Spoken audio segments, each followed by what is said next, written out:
2019 ಕನ್ಯಾ ರಾಶಿಯ ಏಪ್ರಿಲ್ ತಿಂಗಳ ಭವಿಷ್ಯ.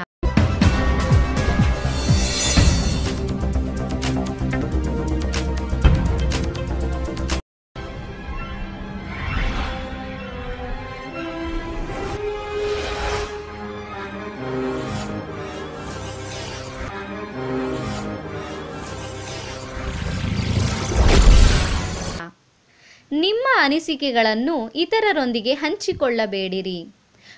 ಪ್ರಯತ್ನಿಸಿದ ಕಾರ್ಯದಲ್ಲಿ ಅಪಜಯವಾಗಬಹುದು. ಶತ್ರುಗಳು ದೂರ ಸರಿಯುವರು. ಸ್ತ್ರೀಯರಿಂದ ಧನಲಾಭವಾಗಬಹುದು. ಕೆಲವರಿಗೆ ಸಂತಾನ ಭಾಗ್ಯವು ಕಂಡುಬರುತ್ತದೆ. ಉದ್ಯೋಗದಲ್ಲಿ ನಿರೀಕ್ಷಿತ ಯಶಸ್ಸನ್ನು ಕಾಣುವಿರಿ. ಉದ್ಯೋಗ ದೊರಕುವ ಸಾಧ್ಯತೆಗಳಿವೆ. ಕುಟುಂಬದಲ್ಲಿ ಸಾಮರಸ್ಯ ಕಂಡುಬರುತ್ತದೆ. ಮಕ್ಕಳ ಬಗ್ಗೆ ವಿಶೇಷ ಎಚ್ಚರಿಕೆ ಅಗತ್ಯ. ವಾಹನ ಖರೀದಿಯಿಂದ ಹಣ ವ್ಯಯವಾಗುತ್ತದೆ.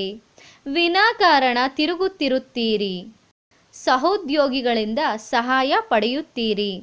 ಸಹೋದರರು ನಿಮ್ಮ ಕಷ್ಟಕಾಲದಲ್ಲಿ ಸಹಾಯ ಮಾಡುವರು.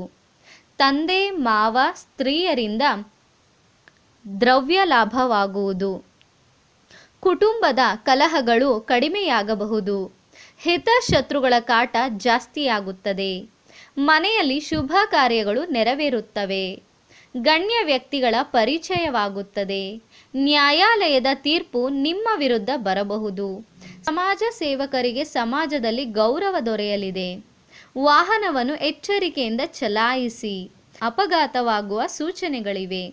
ನಿಮ್ಮ ಒಳ್ಳೆಯತನ ದುರ್ಬಳಕೆಯಾಗುತ್ತದೆ. ಈ ಮಾಸವು ಶಿವ ಮಂದಿರಗಳಿಗೆ ಭೇಟಿ ಮಾಡಿ ದರ್ಶನ ಪಡೆದರೆ ಶುಭವಾಗುತ್ತದೆ. ಶುಭ ದಿನಗಳು 20, 21, 22, 24, 26, 29, 30. ಶುಭ ಸಂಖ್ಯೆ 3, 5, 6.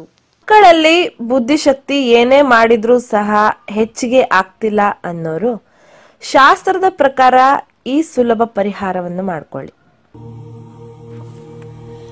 ಅನಾದಿ ಕಾಲದಿಂದಲೂ ನಮ್ಮ ಹಿರಿಯರು ಬ್ರಾಹ್ಮಿ ಪುಡಿ ಅಥವಾ ಸರಸ್ವತಿ ಪುಡಿಯನ್ನು ಹಾಗೂ ಇನ್ನು ಕೆಲವು ಗಿಡಮೂಲಿಕೆಗಳಿಂದ ತಯಾರಿಸಿದ ಪುಡಿಯನ್ನು ಜೇನುತುಪ್ಪದಲ್ಲಿ ಬೆರೆಸಿ ಮಕ್ಕಳಿಗೆ ನೀಡುತ್ತಿದ್ದರು.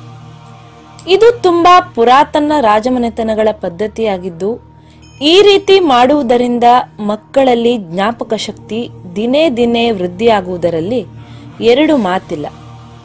ಈ ರೀತಿಯ ಆಯುರ್ವೇದ ಔಷಧ ಬಳಸುವುದರಿಂದ ಬುದ್ಧಿ ಚುರುಕಾಗುತ್ತದೆ. ಶೀತ ನೆಗಡಿ ಕೆಮ್ಮು ಎಂದು ಕಾಡುವುದಿಲ್ಲ. ಮಕ್ಕಳಲ್ಲಿ ಹಸಿವೆಯನ್ನು ಹೆಚ್ಚಿಸುತ್ತದೆ. ದೇಹದಲ್ಲಿ ರಕ್ತ ಸಂಚಾರವನ್ನು ಸುಲಲಿತಗೊಳಿಸಿ ಮಕ್ಕಳಲ್ಲಿ ಇರುವ ಆಲಸ್ಯತನವನ್ನು ನಿವಾರಿಸುತ್ತದೆ. ಅಷ್ಟೇ ಅಲ್ಲದೆ ಕೆಲವು ಮಕ್ಕಳಿಗೆ ಇರುವ ಮಾತು ತೊದಲುವಿಕೆಯನ್ನು ತೆಗೆದುಹಾಕುತ್ತದೆ. ಜೇನುತುಪ್ಪದಲ್ಲಿ ಬೆರೆಸಿದ ಬ್ರಾಹ್ಮಿ ಪೌಡರ್ ಹಾಗೂ ಇನ್ನೂ ಇತರ ಗಿಡಮೂಲಿಕೆಗಳನ್ನು ಬೆರೆಸಿ ತಯಾರಿಸಿದ ಜೇನುತುಪ್ಪ ಬೇಕಾದಲ್ಲಿ ಈ ಕೆಳಗಿನ ನಂಬರನ್ನು ಸಂಪರ್ಕಿಸಿ.